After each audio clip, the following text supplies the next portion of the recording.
எல்லாருக்கும் வணக்கங்க. இப்போ வந்து அந்த தித்வா புயல் நேற்றே வந்து அந்த திருவள்ளூரில் வந்து கடந்திருக்க வேண்டியது அப்படிங்கிற மாதிரி சொல்லியிருக்காங்க. ஆனால் வந்து அதை யூடர்ன் போட்டு கல்பாக்கம் அந்த சைடில் வந்து செங்கல்பட்டு அந்த சைடு போயிருக்கு அப்படின்னு வந்து சொல்லியிருக்காங்க.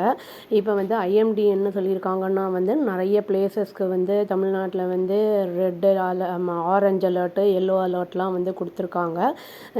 சென்னைக்கும் திருவள்ளூருக்கும் வந்து heavy to very heavy rainfall வரும் அப்படிங்கிற மாதிரியும் வந்து வார்ன் பண்ணியிருக்காங்க இந்த வரக்கூடிய நாட்களில் அப்படிங்கிறத சொல்லியிருக்காங்க. அது மட்டும் இல்லாமல் என்ன சொல்லியிருக்காங்கன்னா வந்து ஐஎம்டி மேக்ஸிமம் டெம்பரேச்சர் வந்து 27 டிகிரி செல்சியஸ் இருக்கும் சென்னையில், மினிமம் வந்து 23 டிகிரி செல்சியஸ் இருக்கும் அப்படிங்கிறதையும் வந்து சொல்லியிருக்காங்க. தித்வா வந்து வீக்கன் ஆகுது அப்படிங்கிறதும் சொல்லிகிட்டு இருக்காங்க. அதாவது சைக்ளோன்லேருந்து டிப்ரெஷன் ஆகிருக்கு, இது வந்து லோ ப்ரெஷராகவும் ஆகும் அப்படிங்கிறத சொல்லியிருக்காங்க. இது வந்து இந்த டிப்ரெஷன் வந்து எப்படி மூவ் ஆகுது அப்படின்னா வந்து 3 km/h அப்படிங்கிற அந்த கணக்கில் வந்து மூவ் ஆகிட்டுருக்கு அப்படின்னு வந்து சொல்லியிருக்காங்க.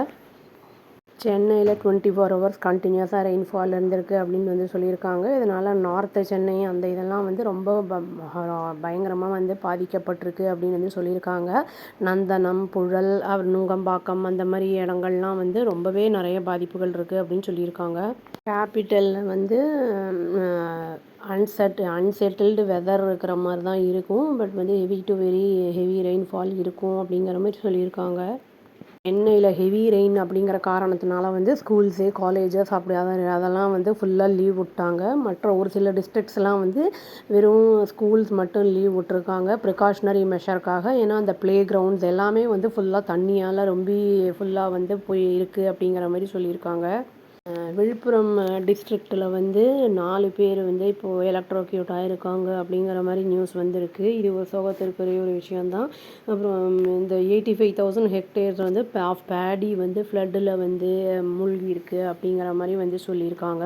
இன்னொரு விஷயமும் நியூஸில் வந்திருக்கு. அது என்னென்னா கடலூரில் வந்து என்ன இருக்குன்னா வந்து ஒரு சின்ன பையன் 1.5 வயசு பையன் வந்து இறந்துட்டான் அந்த தித்வா புயலில். என்ன ஆகிருக்குன்னா அவங்க அப்பா வந்து சபரிமலைக்கு போயிருந்திருக்காரு. இவங்க வந்து வீட்டில் இருந்திருக்காங்க. ஒரு 2 பசங்க அவங்க வீட்டில். இன்னொரு குழந்தைக்கு வந்து 3.5 வயசு ஆகுது. 2 பேரும் வந்து இந்த மழை வரதை வேடிக்கை பார்த்துட்டு இருந்திருக்காங்க. சடனாக வந்து அந்த பையனுக்கு என்ன ஆயிருக்குன்னா ஸ்லிப் ஆகியிருந்திருக்கு. அதை வந்து அப்படியே அடிச்சுட்டு போயிடுச்சு அந்த பையனை. அப்புறம் வந்து இப்போ இன்னொரு பையன் பார்த்த பையன் வந்து அந்த பையன்கிட்ட அவங்க அம்மா கிட்ட போய் சொல்லியிருக்கான். ஹெல்ப்புக்கெல்லாம் ஆளெல்லாம் கூப்பிட்ருக்காங்க. ஃபயர் சர்வீஸும் வந்திருக்காங்க. பட் அந்த 50 மீட்டர் தூரத்தில் தான் அவன் பாடி தான் கிடச்சிருக்கு போல். அதுவும் இல்லாமல் வந்து இவங்க சிபிஆர் பண்ணவும் பார்த்துருக்காங்க. ஃபயர் பர்சனல் வந்து பார்த்துருக்காங்க. பட் அதில் எந்த பிரயோஜனமும் இல்லாமல் போச்சு அப்படிங்கிற மாதிரி தான் நியூஸ் வந்திருக்கு. ஹாஸ்பிட்டலுக்கு கூட்டிகிட்டு போனப்போ ப்ராட் டெட்டு கொண்டு வந்தப்போ இறந்துட்டான் அப்படிங்கிற மாதிரி சொல்லியிருக்காங்க. இந்த மாதிரி துர்சம்பவங்கள்லாம் நம்ம வந்து அவாய்ட் பண்ணிக்கலாம். நம்ம வந்து அவங்க வந்து ஹெவி ரெயின்லாம் வரும்போது நம்ம வெளியிலலாம் போகிறதெல்லாம் கொஞ்சம் அவாய்ட் பண்ணிக்கிட்டோன்னா இந்த மாதிரி வந்து அனர்த்தங்கள் அசம்பாவிதங்கள்லாம் கொஞ்சம் தவிர்த்துக்கலாம். இறந்த அந்த குழந்தையோட ஆத்மா மற்றும் அந்த தித்வாவில் இருந்தவங்க எல்லாருடைய ஆன்மாக்களும் வந்து சாந்தி அடையணும்னு சொல்லி நான் அந்த வீடியோவை முடிச்சுக்கிறேங்க. பி சேஃப் எல்லோரும். அவ்வளோதான். Thank you. Please do like, share and subscribe our channel and click the all option and press the bell icon. Thank you.